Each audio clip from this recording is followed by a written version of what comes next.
Hello, good evening, and welcome to the Talkin Kop. I am Gav, this is Phil, and this is Tuesday the 25th of February, the day before Liverpool play Newcastle at home at Anfield in the Premier League, and what looks like another massive game for the Reds in their quest for the title. Welcome to everyone, welcome to Phil, and Phil... Mahusov, but I want to go back to the weekend, because me and you spoke about 10 days ago. Where we were talking about, the league and where you think we are, and you were a bit nervous at different things and stuff like that. But, since then, since we spoke, I think we might have played Everton, Villa, Wolves. I think we played them 3 games. And then we go to City and we win, and Arsenal obviously lose at home to West Ham. How big a weekend was it for you? Because I know, I was when you were talking to me about over the weekend about coming on today, I was like, I wonder how he was feeling because, were you nervous going into the weekend? I was anticipating the opposite results, if that makes sense. That's fair. A win for Arsenal and potentially a loss for us, right? That then changes the whole pressure, momentum, everything that people talk about, right? But the reality was, it's still got a long way to run. That there was going to be twists and turns and everything that's in it. Now it feels like there was a defiant blow that was cast at this weekend. But listen, 2 games can make a significant difference. 2 draws and then get 2 wins. Suddenly, it's a 4-point swing and it's all to play for again. So you have to keep your head about you. And I think Slott's post-game interviews and today's interviews are very realistic. And it probably shows the measure of the man that he is and the manager that he is in terms of what's there. But the way they went about the task against City and how they applied themselves gave me the greatest sense of relief, if that makes sense. Yeah, it was exactly the same. As opposed to celebration. Yeah. So you never felt troubled. You never felt to the point that this is completely out of control and we're hanging on by the skin of our teeth, which it actually felt like in the games that we played at home prior to it, right? Where it was a real case of we just need to get into these 3 games and try get through them as best we can. Yeah. And I don't know if the players were sort of looking at it going, here's this block of 4 games. We have to win this one. We can't afford to lose any of these. And at some point, we need to pick up 6 points out of the 3 games that we're talking about, right? So that was the sense I got. And you could sense the relief as they came out. They gave everything. They got what they deserved out of the match on Sunday. And it was an immense sense of relief you could see from the players. And I felt like that they vindicated themselves in terms of where they believe they can get to by the end of the season. But the comments of Szoboszlai and Salah after the game showed how focused they are on the task in hand. And that to me is the greatest relief, if that makes sense in terms of what it is. They aren't getting ahead of themselves. They weren't being lulled into this, say something mad here that can be used against you in terms of the title race or anything like that. And you can see where the drive and the motivation is coming from. And there's probably an acknowledgement of where it all went off the rails this time last year. Yeah. Players have spoken about that because, in fairness, I think a couple of players have mentioned the fact that, I know McAllister definitely, I think it might have been a win against Villa earlier in the season and it put Liverpool a certain amount of points clear. I think City might have been beaten on the same day and we beat Villa that Saturday night. And I think it was that game where McAllister was interviewed on the pitch and they were saying, you're in a great position and, how far can this team go? And he mentions the fact that, look, last season we fell short last season, but we're determined this season that that's not going to happen and we're playing a different way and they might be conserving energy a certain way. And Shawnee was making the point the weekend, like, the amount of players we gave a rest to at the weekend was actually mad. And I'm completely with you. Like, we could have went there and it could have been fucking roller coaster, fucking helter-skelter stuff, and you come out with a 2-0 win, you go, fucking hell, they were all over us, and, how did we not concede, and we managed to grab a second, and, geez, a smash and grab sort of performance. And I've been frustrated, and Shawnee's been hammering me going, will you fucking relax? And I've been in the way going, we're winning this league, but I'm not happy with A, B and C. I wasn't happy with Everton. I wasn't happy with Villa. I wasn't even happy with Wolves when we won the game because I felt like we went away from what we'd been doing early in the season, which was application was amazing. We were playing our way and we were imposing ourselves. And I'm not saying imposing ourselves in a way where we go, we're pinning you in and you're never getting out. We were basically going, this is our game plan and we're sticking to it. And you're going to play by our fucking rules. And I thought that's what we done against City. We went out there And I keep saying it, their frailties is turning around. So instead of us going hammering tongs at them and leaving gaps for them to try to exploit with Doku or Savinho or Foden or whoever, we went, you have the fucking ball, right? And we'll make sure we're solid as anything. But when we get it, we're going to threaten you once and then you're going to remember that for the rest of the game. And that's how I felt it went. And like you said, after the game, Salah, Szoboszlai, Slot in his press conference, they're going, there's nothing done yet. Mm-hmm. But did it feel to you like they've, you know, when you set out your stall, where Liverpool have went, that's how we're going to play for the rest of the season. We're going to be that. We're going to command things. We're going to do our job to within an inch of its life, and it's going to be very difficult for you to do yours because of that. Because that's what it felt like. You know the way people say it's a marker and you set down a marker? They set down a marker in a real kind of pragmatic, this is what we do now. That's what I was most impressed about. I'm with you on that. I'm 100% with you on it. I just like the application. And now I hope this doesn't come back to bite me, but I like that we're facing Newcastle next. I think if you're playing an Ipswich or a Leicester or a Southampton, there's the potential for, as they call it, a clunker in American sports, right? That you have this huge big game that you get through, you win it, right?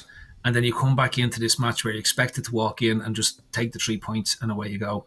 And they're always the ones that you fall flat in your face. By coming up against a team who has its own desires on getting back into the Champions League, who believe they have a team that's capable of coming and taking us on or winning the game.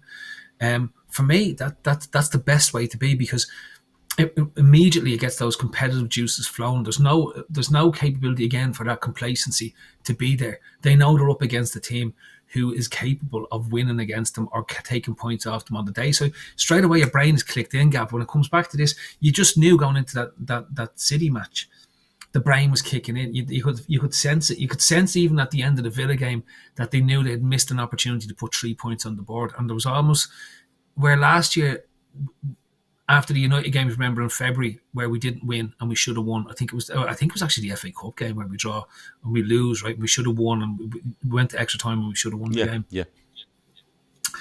And from their point, you can almost see our decline in terms of form going off that way. My worry was like, there's Villa, but there was almost you could sense the frustration the players had. Whereas last year it was like, I'll be grand. We're making so many chances and we're scoring so many goals, it'll be okay. There was a frustration and a recognition of where it went wrong last year, and that you couldn't take the expectation that it was just going to be okay and you're just going to keep scoring goals. And, you know, the XG is this and we're going to get to this because we're still making the chances and eventually it'll come good. It did eventually come good, but at that stage we dropped too many points at that point to get to the end. Right now there's lots of emotions involved. Whereas you could see with this, you have the Villa game, you can see the absolute frustration at not taking the 3 points after Villa. Mm-hmm. And you can almost see that frustration being the driving force going into this City game. Arsenal dropping points was probably the best thing that could happen to this team, because if they go in knowing that Arsenal win, they know they have, the tension is almost ratchets up. Whereas with this, it was a case of, well, you know what, we've an opportunity now to put a bigger gap there that we gave up on Wednesday, that we could have put ourselves into, you know, on the Wednesday. Yeah. Now we've got an opportunity that once we don't win, we're going to extend the gap. Sorry, once we don't lose, we're going to extend the gap. And if we win, we're going to put this into double points. So there's an opportunity for us, and we are not going to miss this opportunity. And they played City perfectly. You know, they as you said, they didn't allow City to turn them. They played deep. All those weaknesses that we've had against the weaker teams couldn't be exploited. You couldn't play that ball over the top. You couldn't let the teams in behind. You know, they couldn't get in behind us in terms of, which has caused the problems. And even though Trent didn't have his best game against Doku or whatever it was, because we were defending so deep, there was no space for your man to get in and create any type of chances whatsoever, right? So It worked fine. You can't play that way against Newcastle though tomorrow night. You know that way. You're going to have to take the game to them. If anything, they're going to try role reverse us. They're going to try sit deep and hit us. They're going to do the Murphy, Isaac, Gordon tree, and that's their prerogative. That's what, you know. Yeah, and they're going to look to exploit Trent on the right side with diagonal balls across the Gordon. Guimaraes is going to be looking for him and looking to play that ball in behind, in that space that he leaves behind, that he's been very lackadaisical in terms of defending lately. And then they're going to look to play quick crosses, early balls for Isaac to get in between the two boys or in front of them and get shots on goal. And similar goals that we've been conceding, the goals that we have been conceding have been that type of move continually against us, right? So they have, and that's what I'm saying, I'd say in our own teams, the players' heads have to be there. Right, we know that these guys have the skill set to exploit us, so we can't afford to create these gaps. We can't afford to let these gaps. And mistakes happen in matches, and things happen, and they get opportunities and all that type of stuff. But you have to, and we have to, as a team, be in the same mental state. And I think because of that, what it is, I think there is that capability in the same mental state to approach the Newcastle game as they approach the City game. And to their credit, they've shown that capability to really apply themselves in these absolute killer situations and come out on the right side of it. So far. Yeah, you see, the thing for me in it all is that we went into that game on Sunday and we said I think we asked ourselves a question: what would City want this game to go like? And Liverpool said we're going to do the exact opposite to that. Whereas in previous games against Man City, and during Klopp's reign, Klopp would have went in and went, I'm not really bothered what City want from this game. This is what I want to do, right? I think this was a bit more thought out. And if you look at the Everton game, and the Wolves game is a kind of outlier because I think Liverpool are cruising and they just can't seem to kick out of that cruise gear and they nearly get caught. But if you look at that and the Villa game becomes very, very open, right? And that's perfect for the likes of Watkins or Asensio or even Rashford, Morgan Rogers especially, because he loves running distances with the ball and to give open space. He's been brilliant at it this season. And if you look at Everton wanted to be bitty, they wanted it to be scrappy, they wanted it to be all action, and we kind of let them do it. Although, in fairness, the referee kind of let that go as well, right? But I think what we went in and we said, right, what do City want to do? Right, well, what City want to do is City probably want us to come out and play them, and then they can try, not play us on the break, but make it a game where it's kind of from the edge of our box to the edge of their box, and they'll back themselves to make space, and your De Bruyne's and everything else will make space and get in behind us, or play it down the middle of us, wherever it might be. And Liverpool went, no, you want that.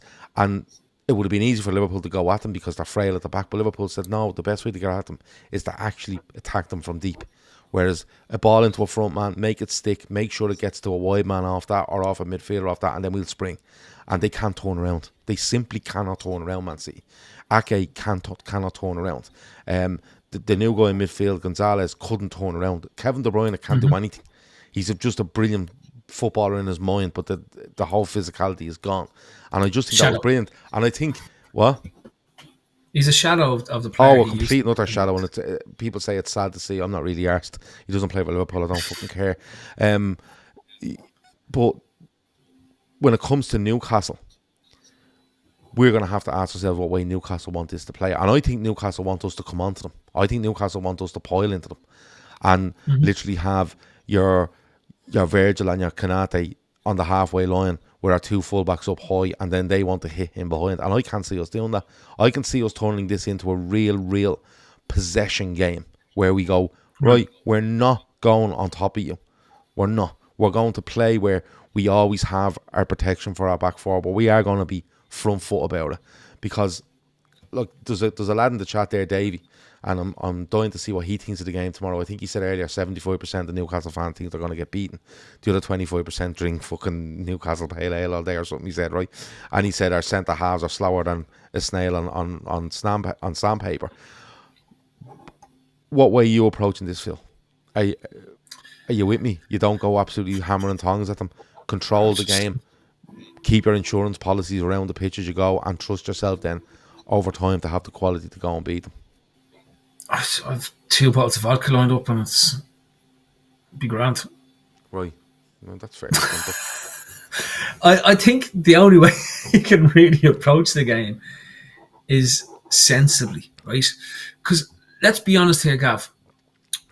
A draw here for us, right? And I don't want the team to go out and approach it in a draw, right? But you control the game. You take the ball, control it, and don't overcommit yourself in any part of the pitch. So you're breaking those, you're preventing those quick transitions against you.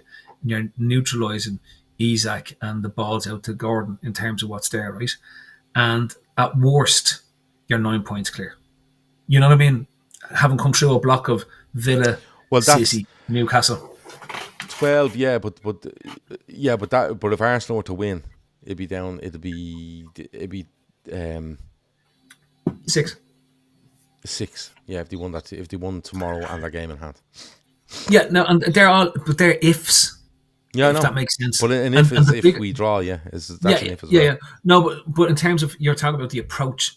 So you're going in with the idea that, for me, the way we played in the first half of the season, if you remember, it wasn't necessarily getting out to a start. You want to start well, control the start, and wear the other team down. Do you remember the way we were wearing teams down the first half of the season, where it felt inevitable we were going to score? We didn't overcommit ourselves though. We weren't conceding goals. We were keeping clean sheets all over the shop because we were able to wear the team down through quick passing, movement of the ball, constant movement, gradually dragging them out with our low blocks and all the different types of things that they're doing, because they have to go and cover various different areas, adjusting formations, moving players around so that you didn't know who was playing where. And I think that's where we need to get. I think that's the approach they need to take. And we haven't really approached it that way that much in the second half of the season, because we've played lots of different games and lots of different styles. I think this is a throwback to the first 3 months of the season. Get the ball and start move and control the whole game. Don't overcommit in the first instance, and you'll win it across the last 30 minutes of the game, because you'll have moved them so much, they'll start to tire out, they'll start to break down, and that's when we become killer with the mistakes that are being made, because mental mistakes will start going on. And it's a bit like, the best example of this is probably did it in the first half. I'm trying to think of the one game in the first half of the season where it just felt inevitable we were going to score. I think we scored 3 in the second half. I can't remember who it was we played against now. It's gone on top of my head. I had it earlier on today when I went back and looked at the games. Well, it was a game. You see, I'd like us to go back. And I think there was signs of it. It's hard to do it away at City, because no matter what, version of City you get, it's hard to go there and absolutely dominate them in possession. Very few people do, if any, to be fair. When teams go and beat them there, they usually go, sit deep, hit you, kill you, boom, you get your win. Spurs done it. Brentford seems to be really good. The Palace were deadly at it for a season or two as well. But when it comes to this one, and that's an away performance against what's still a top 4 side, right? And will possibly be, vying for the title next season, right? Unless some other outside interference is happening. What I'd like to see us go back to is, I was at Anfield for the first home game of the season against Brentford, right? Mm-hmm. And what I watched was a team that held the ball and played it and played it and played it. And didn't play it for playing's sake. Playing it, looking to see if they can get gaps. And then trying to make a gap, right? But when they lost the ball, they either hunted it back or they gave the ball to the team and went, right, UK, you have it. And if the other team got up the pitch and had any momentum whatsoever, Liverpool would just go, no, not happening. Took the ball and went, right, do not give this ball away for 90 seconds and make them run for 90 seconds. Yeah. And then try burst them. And if it doesn't happen, try win it back. If it doesn't happen, fall off, get it back at some stage, and then take another 90 seconds out of the game. Now, that makes 5 or 6 minutes of a game, but at the same time, that team is running for 4.5 minutes of that 6, and that kills you. And by 70 minutes in that game, when I say Brentford were on their fucking knees, right? And Brentford are a fit side. They go for 95 minutes every week to get late goals. They do all this. But Liverpool just went, we're going to take a chance here. We're going to take one of our chances, or we're going to take 2 of them, and you're not going to get any. Because if you get near our box and your fans even roar in anticipation, we're going to take it and then put you through the washing machine again and spin dry you and bring you back out and then go, where do you? And that's what I think Liverpool need to go back to. Especially in these running games that are coming up, where you can control games, you can go 1 or 2-0 up and then just sit on teams and don't give them the ball. I think we've gone up in games or got back into games, and then we've just allowed it to become this open kind of game where who dares wins, Rodney sort of fucking way. And I don't think that suits. It's not sustainable. You might do it for a couple of weeks, but it's not sustainable. There's people asking in the chat there, they're asking Davey with regards to Isaac or Isak, I don't know what way you want me to pronounce it, what's going on. Apparently he did take a knock again. Chris. Well, apparently he did take a knock. Chris, apparently he did take a knock against Forest, so Davey said, and he's not sure what's going on there with regards to Isaac. And then can I ask you something right on this? Yeah. And do you know what's mad? Like, we used to thought that Christmas was the maddest period. This to me seems like the maddest period of fixtures, and it seems to be moved from because Christmas didn't seem that mad. Right? That's because if you're in the League Cup, it is.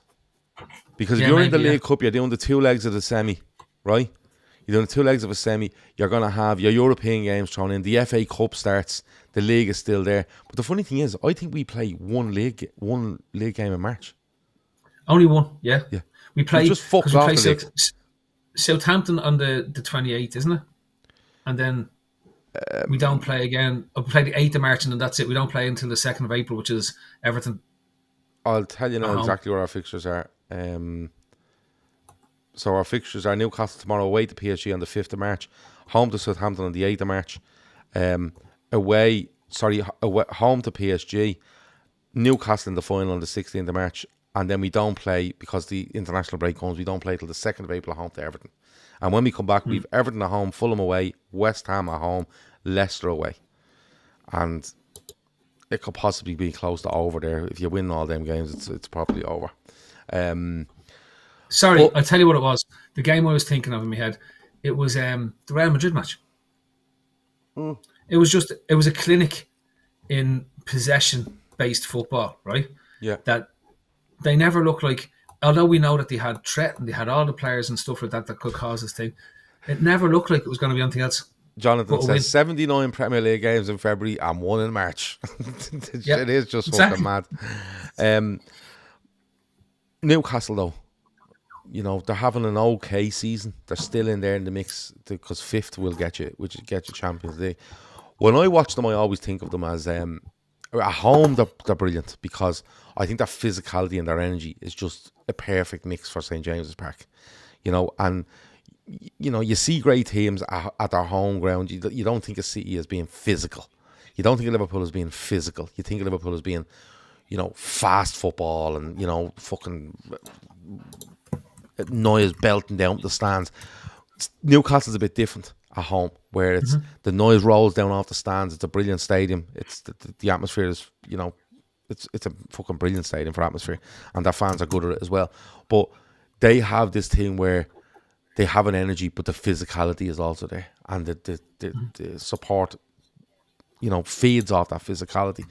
When it comes to Newcastle coming to Anfield, we can't undermine what the crowd is going to be like here tomorrow, Phil, because late in the game at Man City, the Liverpool away end decided that they were singing about winning the league and winning championships in May, and they were bringing out the songbook that when you think you're going to go and win this, and people think it's a brave thing to do. People just think it's standard. That's what you have to do. But that fuels everything for tomorrow night when it comes to Anfield. Because I think Anfield's going to feel like a European Cup semi-final tomorrow night.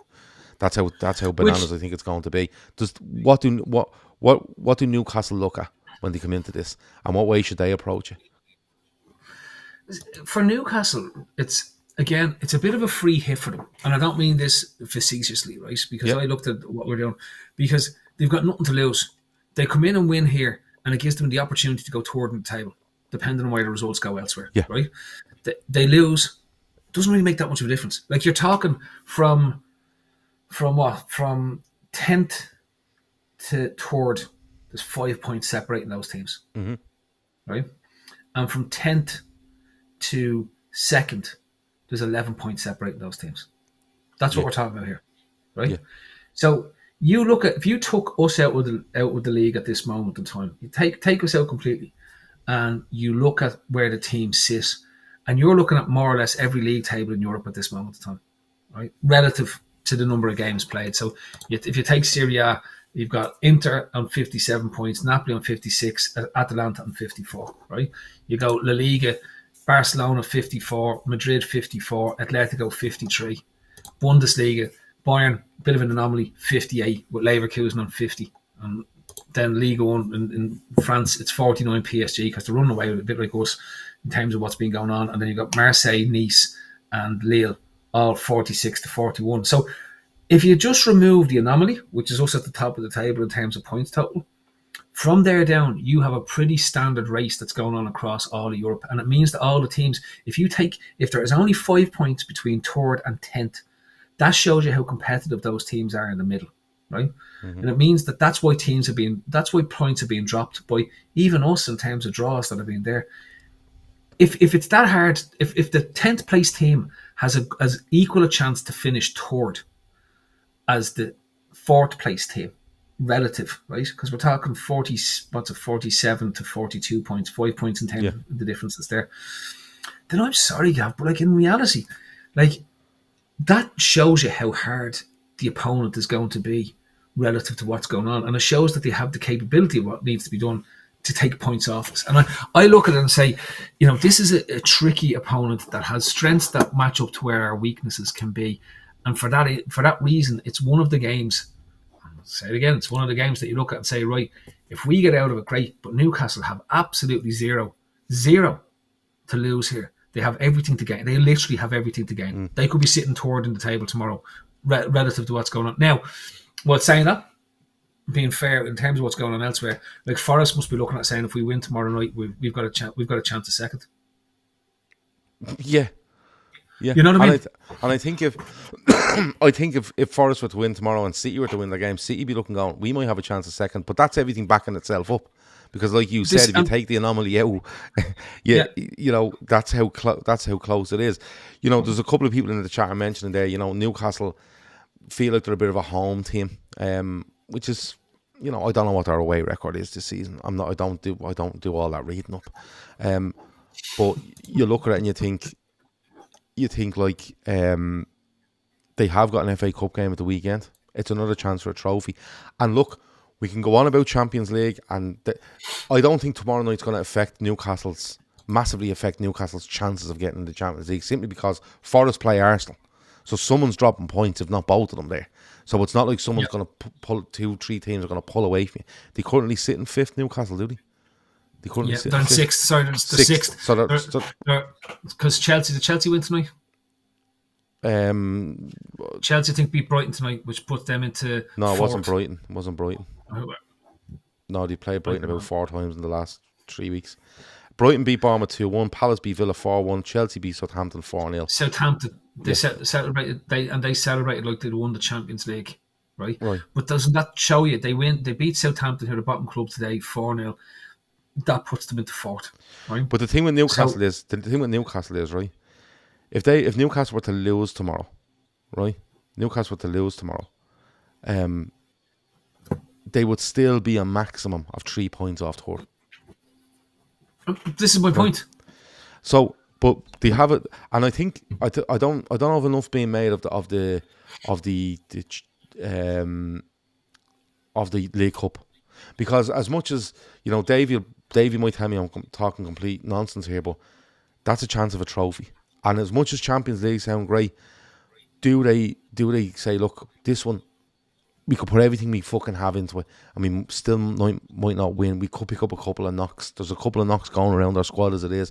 We've another chance to get through in a competition there, where I think if they beat Brighton, they'd be into the quarterfinals of the FA Cup. I think the 5th round now, and they could be looking, going, you know what? Get through Sunday and you're in a quarterfinal of an FA Cup. We're already in a final. Newcastle have to be targeting that League Cup final as, right, we might make Europa League. We could probably still make Champions League, but if we put a cup on the table, it's so big for that football club. Like, it's so big for that football club. So the last time they won a trophy was 1976. They won the Texaco Cup. So they've won 6 away, drawn 3 and lost 4, which is not a bad record, not a bad away record. No. Where can Newcastle horse? Again, that they have the space to exploit. They can get behind the fullbacks and look to use Isaac through the centre. Look at the goals we've been conceding. It's nearly a repeat of the same goal over and over and over and over and over again, right? Yeah. And you can go either side, because you can't say that Robertson and Tsimikas have been brilliant at left back. And then again, it's an absolute toss up as to who plays for me at the moment. Although Robertson, I think, has improved in the last little while.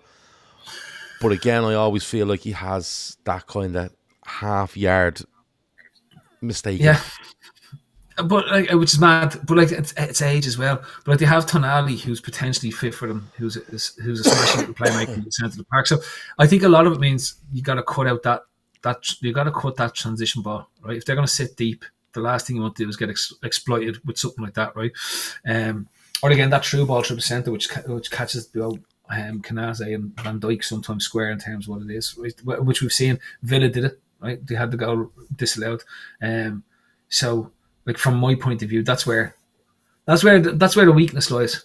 They haven't got a bad goalkeeper in Pope. I actually rate your man Fabian Schär. I think he's a smashing defender. I always said that. You know that. I was one Yeah. to bump him in terms of what he was capable of doing. I thought he would have been a good signing for us back. Davey T is worried at the back is the lack of pace.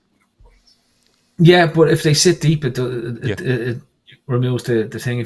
If they sit in tight like we did against Manchester City, it means we have to go and break them down, and that's the difficulty. And that's where I think, interestingly for us, is possibly where the greatest variation you might see is like. We obviously played a certain way on Sunday. I can't imagine we're going to match up the same way again. And it might need the tricky dickies to play for us. The lads who are good in small spaces and manage to get flicks and tips and all that type of stuff. Like, to me, it's a real game for Jota to get one of his trademark 1 or 2 goals in terms of, just being sniffing in around the box and that half a chance and all of a sudden it's in the back of the net. Similar to the way Salah plays as well. So you'd be one. Let me put it to you this way, right? We go away at Villa and we play Salah and we play Jota at Villa, but we play Szoboszlai and Jones. And it's a real case of, I always thought is an offensive move, but I think it's more of a defensive move. I think it's getting that extra man in there. One, to be that kind of shield, so you're not being overrun on either side. But both of them can move with the ball. Both of them can break with the ball, so it's kind of like they're the link man. But when we're using it defensively, basically when you're shuttling across the pitch, you're not having to do as much shuttling because there's another midfielder there really. Even though he's being shown as playing left side up front, and we do that at Villa. And I was kind of, we probably need to change it to go and win this game. But we do it at Man City, and it's perfect because what we do is you see Diaz doing an awful lot of, I'll pull out left. And Salah will stay right, and it's up to one of you to be through the middle an awful lot of the time, right? I'm wondering if he does the same thing again, and the reason being is, I think your threat from Newcastle is Anthony Gordon and Murphy, who will probably play on the other side, and looking to get around our fullbacks and looking to get at them. I think he might go the same again, Phil. I think he might turn around and go, you know what, we'll put one more man in there, and what we'll do is we'll back that man to be helping. Basically, if you play the same way again, you're going to say to Szoboszlai, listen, you're going to be that man that's making the runs, but you're also going to be the man that's going to be telling Jones, here, you fuck off over onto the left there, or McAllister, you go right over onto the right and help out, because I'm going to come back in and be your central midfielder for you, and back ourselves then to turn it and go, right, when we break, we have got our Szoboszlai, we have our Salah, we have a Diaz or a Nunez or a Jota, whoever plays up front. And I think he might do that. I think he might do that just for in the sense of control and just a bit of insurance. Because I think if Liverpool ensure that they keep a clean sheet tomorrow night, they win the game. Mm-hmm. Well, look, I'm again. If we keep a clean sheet, I can't see us not scoring. Famous last word, touch wood. But at the same time, it's just it's the clean sheet thing that has me a little worried. As I said to you last week. Or whenever it was, just the inability to keep clean sheets since Christmas time had me worried. Great that we got one against City. Don't forget we conceded 2 goals against Villa on the Wednesday beforehand. We conceded 1 against Wolves at home. So I want to see a nice little run of clean sheets, please. I'd like to get 2 or 3 in a row. Do you know what I mean? Like, just to have that. Yeah, the chances are if you do that, you're putting 9 points on the board in the next 3 games. Yeah. Exactly. So, and then you're down to 8 games left. Yeah. And I think that if the focus for the team is clean sheet for the next 3 games, they know they've got the quality that will create chances up front regardless, right? So, like, sure, and Slot's such an intelligent manager. I'm sure that's the message that's there at this moment in time. We don't concede, lads. We don't concede. So it's time for us to do that. Focus in on that part, and our attacking game will do it. Somebody mentioned Gakpo. I don't call him. I call him now the Dutch Thomas Muller. Like, for me, he's the attacking genie Ronaldo. Do you know what I mean? Like, he's that sort of talisman that's in the team. As much as everyone that knows me on here, I've said it for years that Salah was as good as Messi, and I've said this for donkeys, right? And everyone's only catching up with me now, right? So I'm deadly. Anyway, right? But But Gakpo as well, he's the lock picker, isn't he? You know, when you've got like, how many times has he turned up in games like this where lads have stacked defences, and he is Thomas Muller. He's that's what he is. You know, the fella who just, you look at him and go, you don't do anything amazing, but you're bloody amazing. Do you know that type of player? Like, I love him. I think he's great. I think he's brilliant as well. Like Hotline says there, Gakpo looked well off it when he came out. I think another bench appearance is most likely. That's what Hotline's asking that question. It all depends. I think if Liverpool go and say, right, we're doing our 3 in midfield and we're doing our 3 attackers up front, I think Gakpo starts. And I think it's a toss-up then between Diaz and Jota, probably, because I think Nunez is firmly out of favour with apparently some of the quotes that have come out from Arne Slot with regards to how he's applied himself, or his outlook, or whatever it might be. And there was a couple of quotes up there. I'll try to get them for you now. I do wonder if he goes back to what he looked at on Sunday and said, we'll use it in a slightly different way, but we'll use, like you said, go in and focus on, we don't concede. Because if you say to me Liverpool don't concede in the next 5 games, I think Liverpool win the next 5 games. Do you get me? Yeah. I think when's the last time Liverpool have had a 0-0 draw? It just doesn't happen. I know. You know what I mean? I know, but at worst you probably win 3, draw 2. Do you know what I mean? You probably win 4 and draw 1. Yeah. In your next. Do you know what I mean? That puts you in 80. On 80 points, right? So you're all of a sudden, like, at that point, like, it's near impossible not to win the title at that point. Like, you need to, like, basically not turn up for matches from there on into the end of the season. I've 3 questions left for you. First one, first one's going to be a lineup. Second one's going to be a prediction, and the third one is about the overall picture of the league. So, lineup, go on, hit me. Kelleher in goal. That Alisson fella's bag of shite. By the way, how good did Alisson look in that fucking jersey the weekend? There's not a colour that prick can't wear that doesn't look deadly in. Green, it's just when you put the green on, doesn't it just make it such a big difference? It's like, you're a goalkeeper. Fantastic. You're a goalkeeper. That's what you look. That's what you're meant to look like. Did you like the way, green or black? Did you like the way he punched the ball early and Virgil went, can you not catch that now? And then the ball came in the next minute and he just caught it, and he kind of just looked over at Virgil to go, right, sorry about that. And he caught it. He just looks fantastic. Anyway, go on. Alisson goal. All joking aside, I think that game was very important for him, because I don't think he's looked great since he's come back from the injury. When I say that, there's been a half a second hesitancy that was never there present before, and I think he needed that game as much for, you know, that bit that puts him back into that good mental space that really. I forgot that I was the best in the world. You know, that type of thing that just, it's like there was that half a second hesitancy that had creeped into games. And, you know, there was, I won't say mistakes, but there was uncharacteristic stuff, like where somebody was taking a shot and they were scoring straight away, which never happens with Alisson. He normally saves 2 or 3 and then eventually somebody flukes one in past him. Do you know what I mean? It was just like, it felt a bit easy to start scoring them. And then I was thinking to myself, you know, this is where people go off the head and, start talking for replacements and stuff like that. Not that I would have been doing anything with that at all. And then it's all of a sudden he gets it. It's like the top goalkeepers go through these spells where suddenly they look human, and then they have one game and they start looking superhuman again. Do you know that? You know that type of thing. And I think this might have been the game that's there. So for me, Alisson, it's a bit of pick your poison at the moment, but like, it's Trent, because Bradley I don't think is 100% fit. No, he's out for a couple of weeks apparently. Yeah.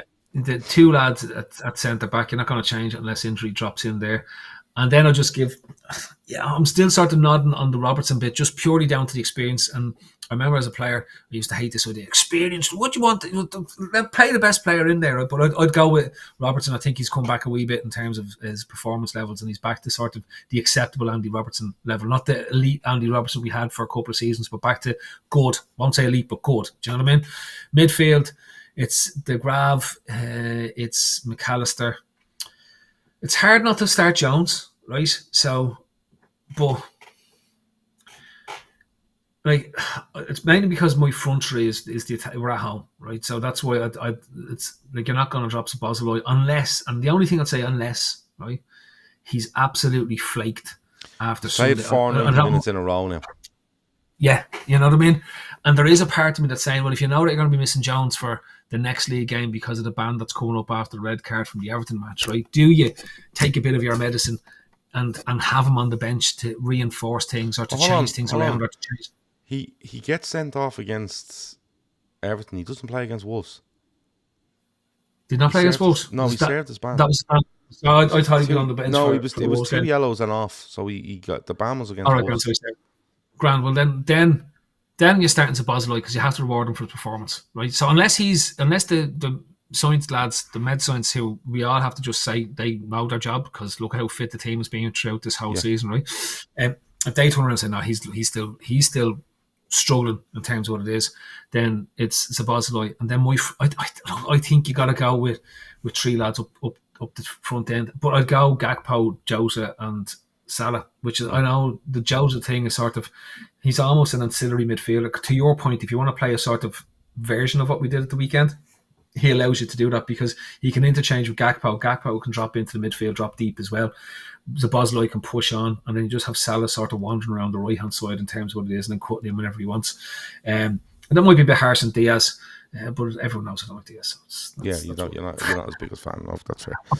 I'm not as big as fan, and I think Jota's overdue a goal since he's come back from injury. To be totally honest with you, we haven't seen that that explosive run of games that he will eventually put in. Look, I'd love nothing more than that because like he misses one against Villa, and I was like, he usually slots them, and I'm like, if he slots that, I'd be backing him 1,000,000% to go to the Etihad and score again, that sort of way. But just on Darwin Núñez, actually supplies us with some quotes here from Slot with regards to him. He says, once in a while you miss a chance that everyone talks about. This is not a problem for me, but his reaction should have been a bit better afterwards. He was gutted because he felt the importance of that miss. He's a human being. We have to learn to get better and better and better, and I hope next time he will act differently. First of all, I helped him by saying you can miss a chance. I wasn't only hard on him, but for the second time in a row, I wasn't happy with his work effort against Wolves and Villa. I always try to be honest as I can to you guys as well, where I always try to protect my players. I don't say he never worked hard. I know him differently. So, and there was a bit of a thing after the game on Sunday where Slot kind of embraces his staff. He kind of hugs Luis Diaz and he turns towards Núñez, and Núñez just walks past him back out onto the pitch. And people kind of caught on that as well, going, what's going on? But listen, if you're taking him on face value, Slot is saying, look, I wasn't happy with stuff, but it's not like I'm fucking absolutely exiling him. So we don't know what's going on there. But for me, people are in the chat saying, look, this is the 5th game in 15 days. Probably need to mix it up in a few places. I can't see any of the back 5 changing. I do like this thing where we're playing Robertson and we're bringing Tsimikas on and we're getting minutes for Tsimikas, because I think at some stage we can turn and go, now, Tsimikas, you're going to win and play against Southampton or whoever. And then, because Robertson seems to have got the nod. Now, I know it's quite split at the moment with regards to Tsimikas or Robertson, because Robertson's form, I think, has dropped this season. I think he's been better in the last couple of games, and I think it might suit him a bit more if we're going into this period where we're not conceding. This is your job, don't concede, and we'll look after the rest. But I have no problem if Tsimikas plays, because I think it's, as I said, I think it's a flip of a coin. The midfield is interesting. Szoboszlai literally collapsed to the ground on Sunday, but the word is that Szoboszlai is loving this. And I always go back to the thing years ago. Do you remember when you're winning games, you want to keep playing? You want to keep playing because you're winning games. And maybe the sports science stuff has taken over that. And maybe when you're winning games, you wanted to keep playing. Was the wrong way to approach it 15 years ago. But that always sticks in my head. So I think he does play Gravenberch. I think he plays McAllister. And I think he does play Szoboszlai. Right? I think, but with Jones absolutely prepped to come on for either McAllister or any of them really, because I think he can come on and you can shift a few around. And then there's your insurance as well. I'd still be tempted to put Jones on the pitch, but the reason I'm not going to is because I think he might want to make 2 midfield changes to freshen it up, and that would be a Jones and an Endo. So that's why I'll veer away from me, even though I'm contradicting myself a little bit, but I'm trying to think of game management, and we do have a week off then until we play PSG, so I'm trying to think around it with that. Up front, if we're going to go that way, I'm probably starting Gakpo as well, because he just feels like he has goals in him. He's a physical presence up there. Even if your striker is in a physical presence, he's a physical presence. I'm going to go with Jota as well. I'm going to go with Salah. I'm going to go with the same front three as you. I think Jota, we're going to need someone in the box that's trying to take chances. And we're going to need physicality where Gakpo comes in. And we're going to need that bit of genius. And that's where Salah falls into that. Salah doesn't need to be going past you anymore. Salah just needs you to give him a yard of space. And he's either going to pop one in the top corner or he's going to put on a play for someone. Some of the assists are just outrageous. So that's what I'm going to go with. I think it's the same team as you. I think you went Gravenberch, Szoboszlai and McAllister as well. McAllister, yeah. I went Gakpo, Jota, Salah. That's who I've gone with my front three. Yeah. And the funny one being Jota coming in essentially for Diaz and Gakpo coming in for Jones. That's the two changes. Yeah, and I think if you're looking through the game and you have 5 changes to make, I think, it's very easy to say to yourself, right, Jones will get on, Endo will get on, Elliott might even get on in a more forward position if we're comfortable in the game. You might see it in Nunes, you might even see a Chiesa, a Quansah might come in for the last 15 if we're comfortable and you want to bring off. You won't see a Chiesa. Well, you never know. But, you might see a Quansah come in at right back for 15 minutes if we're 3-0 up, and that gets Trent a little bit of a rest as well. So, prediction-wise, and the rules are, if you give me the score, you have to give me the scorers. I'd love to see a 2-0. Mm-hmm. I don't like 2-0 because it's a two back-to-back 2-0s would be nice, wouldn't they? Yeah. It just feels like grown-up football. Do you know what I mean? It feels like it's demoralising for others. Yeah, because it's not 10-0, right? And it's not 100-0, but it's 2-0. Yeah. Right? It's like, it's just enough. See, there's a bit that, to still encourage them to come out and attack us. If we're 10-0 up, for 3-0 up, right? I'm going to take 3-0 or 4-0. I'll take that as well.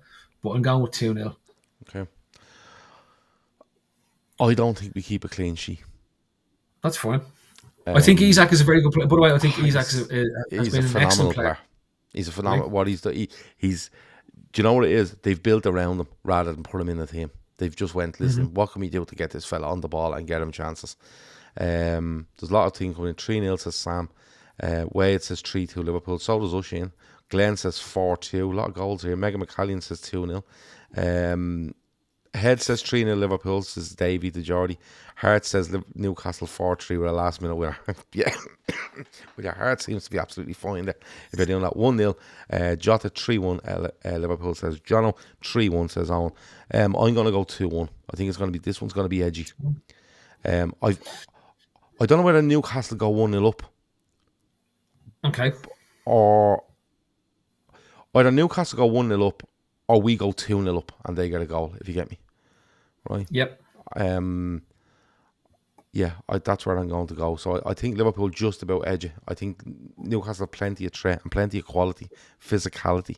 They've a lot going for them. They've a lot going for them, this Newcastle side. But I'm just going to just Liverpool 2-1, and I think the crowd will play a massive part. The overall picture, though, before we go, 11 points clear. Come on. Can I just say one thing, and this is why I think the clean sheet's so important. We haven't kept a clean sheet at home in the league this year. Have we not? No. In fact, this only calendar year. In 2025. And we've only kept three. And we've only kept 3 clean sheets at home in the league this season. Yeah.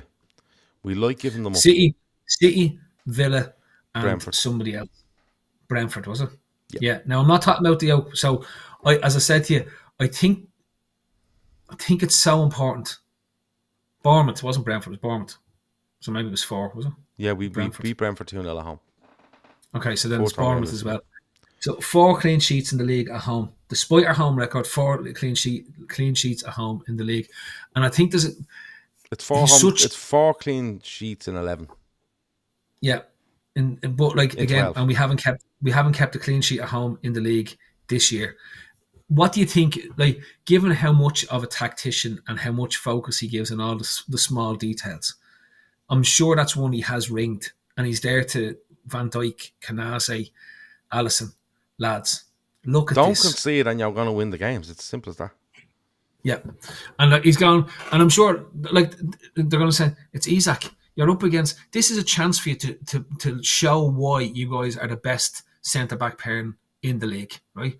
Alisson, this is a chance for you to just stamp that authority as you showed against City. Show why we can do this at home as well. And for me, that's why I just think, what I said to you earlier on, the desire and the drive to get that professionalism, to show what they did on Sunday. I'm, in a way, having this Newcastle game and having their strengths against what are our perceived weaknesses is the best way, because it gives this team a challenge. Do you know what I mean, Gav? It's not just you need to go out there and win because this is Southampton and you can't afford to drop points here. This team have a real threat, lads. This team has a real threat. Isak loves scoring against us. There's bones here. There's something. There's meat in the bones to go after here to make another point. Reinforce the point that you made on Sunday. Do not let your standard slip. Do not let these guys show you up and open the door or make you feel nervy again in terms of what's there. So that to me is why I just think there's enough in this game to get that team fully back up. And to your point, they don't play again till PSG on the following Tuesday, right? So it's like all the lads are saying, this is it. This is the block of games that we really have to focus in on. This is the 3 points. This is the 3 points, right? Yeah. That was great. But Sunday's not worth a wank if you don't go out and... Yeah, and I think we talk about our philosophy and our kind of mental state when it comes to it. But I remember going back to 2019-20, the season we win the league. And the year before we were scintillating, right? But that season, teams knew they couldn't score against us, right? It was like, we're not scoring against this because they've decided they're not conceding goals. So what teams would naturally do then would be going, we're not going to attack these anymore. There's no fucking point. So let's try defend their end and see if we can come away with a fucking 0-0 draw. Right? It wasn't even a case of defend and hope to nick a 1-0. It was never even like that. Even when teams went 1-0 down, they went, no, we're not attacking you. And if you make it 2, right, it's game over. But we might keep it at 1 and we might get an odd free kick near the end. And I think that's where I want Liverpool to go back to. I loved all the swashbuckling football and look at this and look at fucking Salah and Szoboszlai. I love all that, but I like it in bursts. I want Liverpool to bore the arse off this league for the 11 games. That's what I want them to do. And I make no apologies of it. And people say, no, we can go and beat them. Promise you, if the next, we've 11 games left, right? And if all of them 11 teams think they can't score against Liverpool Football Club, Liverpool have a great chance of winning all them 11 because we have got the tools to score goals. And that's where I am on it. On the overall picture, we're 11 points clear. Arsenal have a game in hand. That game in hand, I think, is Chelsea at home while we play the Carabao Cup final against Newcastle, which is, anything could happen because Chelsea are mad. But overall picture, Phil, how are you feeling? Game in hand or not, how are you feeling? Let's call it 8 points just for the sake of it. Again, Gav, for me, it's about you put yourself in the position to maximise your opportunity. And every time we've been presented with it, mainly we've managed to do it, with the exception of maybe the Everton game. And we should have taken the 3 points there. Well, look at Villa and the Everton games. They're 2 games that we should have taken 3 points. We dropped 4 points there. You know what I mean? This could be a 15-point gap. Let's be straight about this. This is where we could be sitting at this moment in time. And we should be sitting at this moment in time. So it's presenting you with an opportunity. You don't know what the game is going on. It's great. You don't know what's going on with Arsenal, so you can only focus on yourself. So all you can do from here, all the team can do is focus on its games. Just take it, the attitude of game by game. Don't worry about PSG. Don't worry about any other game. Go out and do your business against these. And the more you do your own business in terms of the league matches that are there for you, the quicker this gets to the result that you want it to be. Right? And we're talking about 11 games. I keep looking and saying, in reality, it's probably about 11 points we need. And my argument, it's 21 points we need, right? Because that gets us to 85 points. Arsenal need to win essentially every single game they play to get to 85 points, right? Yeah. And that to me, Gav, is the benchmark, because I think what's the maximum they can get from 80, they've got 80. We can get 93 or 94, isn't it? No, we can get 97 points. They can get 89. Right. Okay. So my point is, not my point, but my thing here is that if you can, the quicker you get to 85, right, the quicker the wind goes out of the sails and anything they're doing. and knowing that they have to come to Anfield, so they'd have to win at Anfield to get to those 89 points. Do you know what I mean? Like in my head, it's like that's enough to get you there. So all we have to do, is focus on the next game, and the next game, and the next. And I know it's simplistic, and I know it's cliched.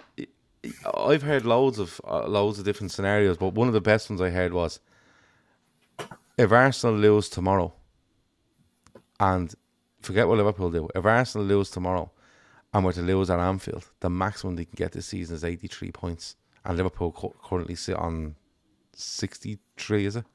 64? Yeah, 64 points. Around 64. Yeah. And forget your 11 and forget your 12. If they lose one league game and Anfield, the maximum they can get is 83. So Liverpool are realistically 7 wins away from the title from 11. And that's what, in my head, mathematically, the 85 is such a position. And it takes me back to 2020. Do you remember when we were trying to chase down at the earliest point possible? And in my head, it was like, right, you get at 82, 83. I don't think it was mathematically done, but you get there and City aren't catching us. And they gave up. Do you remember when once we got into 79 points or something like that, the wheels just completely fell off and we only needed to go and beat Chelsea to win the league, to secure the league and have it done and dusted. And that to me is where you end up being. That it's that relentless piece, that bit between your teeth. And there was a sense I had from Salah and particularly from Salah because he was there. But you just had that glint, that glint that you have in your eye.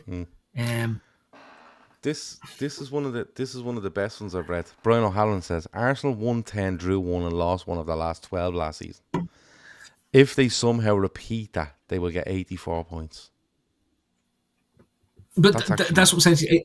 But see, that's my 85 point. Do you know what I mean? If you just stack up 85 points, it's such a hard marker for them to break. They need to be near flawless. And I'm going to tell you, I think they beat Forest tomorrow. So I think that's why it's so imperative that we get a result against Newcastle, because I think they beat Forest. And I think the knock-on impact is that if we beat Newcastle and they beat Forest, that sense that, fuck, we've gone and won. A really difficult away game, yeah. Yeah. Do you know what I mean? Yeah. Look, it's a brilliant position Liverpool are in. It's in their hands.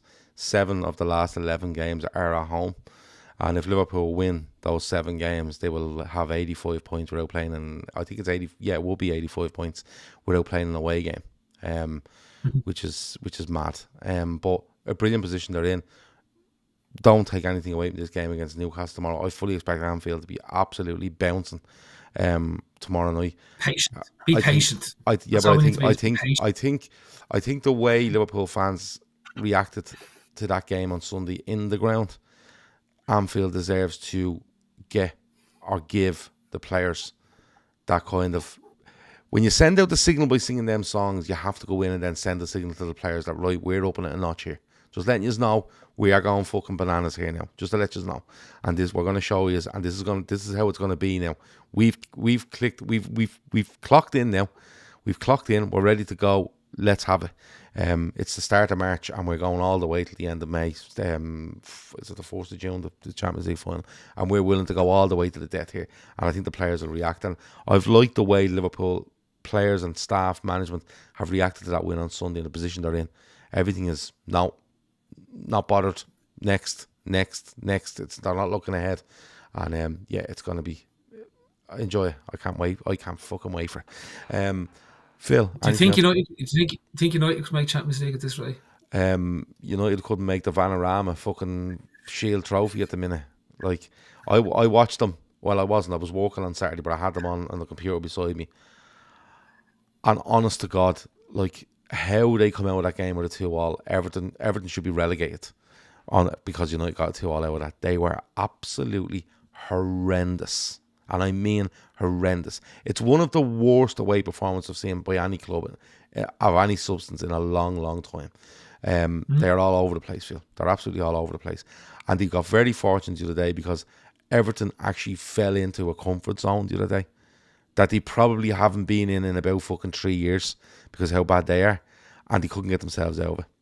And people are like, oh, United have moved Fernandes here and they've moved him here. And I was like, Fernandes is standing in the middle of the pitch, not running around, getting the ball and just spraying it right and left. He's not doing anything else. He scores a good goal. But they're all over the place. They are all over the fucking place. See, they're sacking Amorim already and they're bringing in, who's it now, Xavi? Yeah. Or Iniesta. It was the same Xavi that they were bringing in 6 months ago, I think it's bizarre because when we had our worst, right, which was Hodgson, we were never that bad.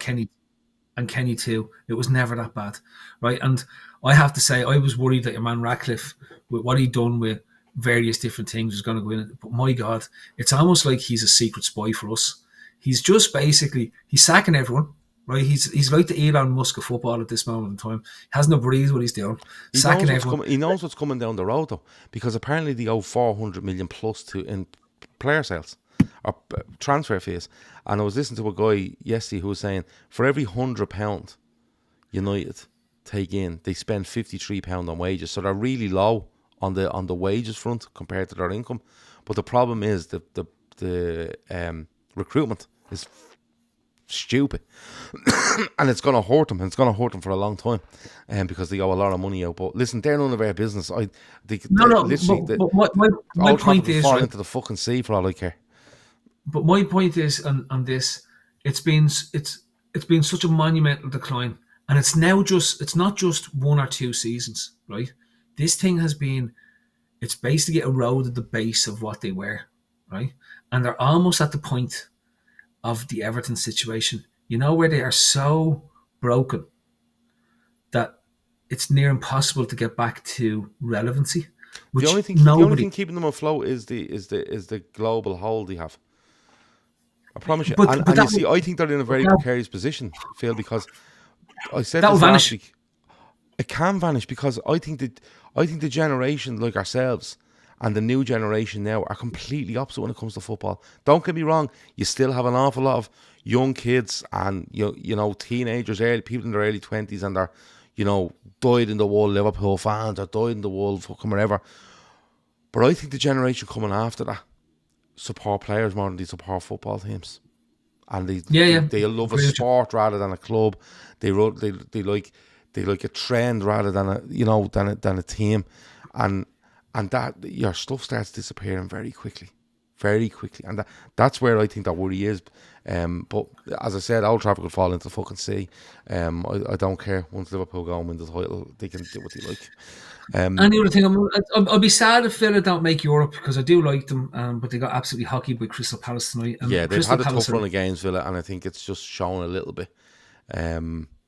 But you know what's mad about Crystal Palace? They have a perfect Hodgson record: 9 wins, 9 draws, 9 losses. That's Hodgson. They're just literally listen.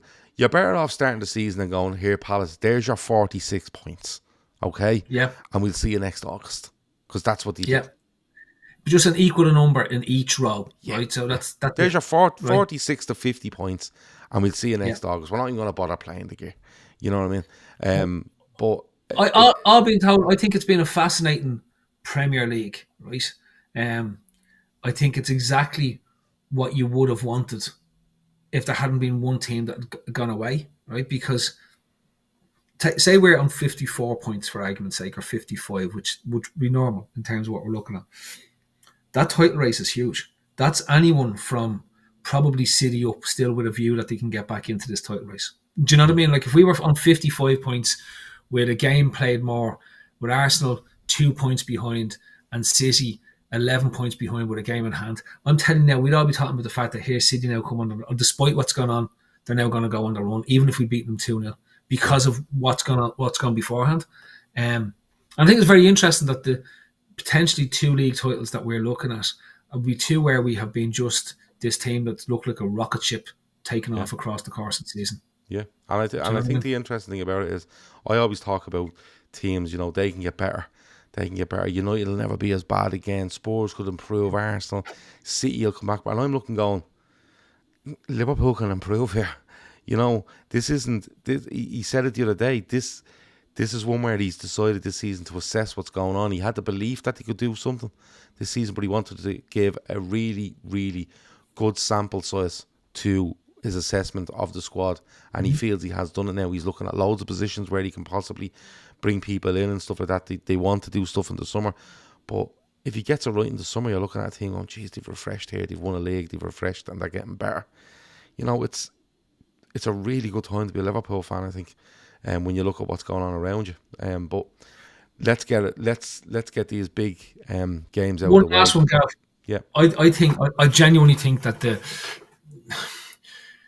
the lack of ability of promoted teams this day almost makes it pointless to promote and relegate teams at this point in time. 3 went up last year, the same 3 went down. 3 have gone up this year, the same 3 are going to go back down. There's such a gap and a chasm between the Championship sides and the Premier League sides that's opened in the last, say, 24 months, right? Leeds will break that next season, though. We'll see. I think there's a good chance that it could be a long time before we see a team cement I have a themselves. feeling for Leeds. Okay. I think they're under new owners since they come up. I think they'll invest wisely rather than just going, oh, he looks deadly. But the other candidates are going to be Burnley and Sheffield United, and you know what happens with Burnley and Sheffield United. You know, I'd rather see Sheffield Wednesday come up. You know what? Some of them might have a go, but we'll have to wait and see. I think the PSR rules have led to a much more competitive status for the actual league itself. And when you have from 2nd to 10th in such a competitive environment, right? Okay, and even if you want to exclude 2nd and say 3rd to 10th being within 5 points of each other, fuck me, Gav. That's what you're paying the admission price for. And it's not because they're bad teams; they're just all taking points off each other all the time. So you don't have this bank of teams that will only lose 4 games each across the course of the season. You know what I mean? You've got 2 teams. There's only 2 teams in the league that have lost less than 6 games. Every other team has lost more than 6 games. Yeah. When was the last time that happened? Yeah, and if you drop them a couple of notches, you're probably looking at them. They've already lost 3 already this season each. You know, that sort of way, and then it's all to play for. Yeah, look, but to be fair, if you're telling me that the league's not going to be exciting for the next 2 seasons and Liverpool are going to win them league titles as well, I'll be going, feel like I couldn't give a gig about how competitive it is. I'll just take 3 of them, please. Give us 3, and then we might discuss your notion for going forward. But I just think Liverpool are in a brilliant position for this season and beyond, especially the way this manager seems to think and the looks at things. And he's had a year to plan this now, and he's a year to have a look, and he's a year to make decisions, and nothing is kind of snap decisions. Oh, get him, and that's what so many teams fall down on. You know, like when United are 400 million the own transfer fees, that's snap decisions all over the place. It just is. But look, we play tomorrow night. It's on 8:15, so you're probably looking at the match reaction show being on around 10:30 tomorrow. I think the usual 4 will be on that, and it'll be free to watch and comment and all that sort of stuff. We will have shows then on Thursday, on Friday, possibly Saturday, definitely Sunday, and we will go from there. Thanks a million, Phil. Thanks a million to me. Thanks a million to everyone in the chat. And up the Reds. Talk to you in a bit. Over and out. Donate.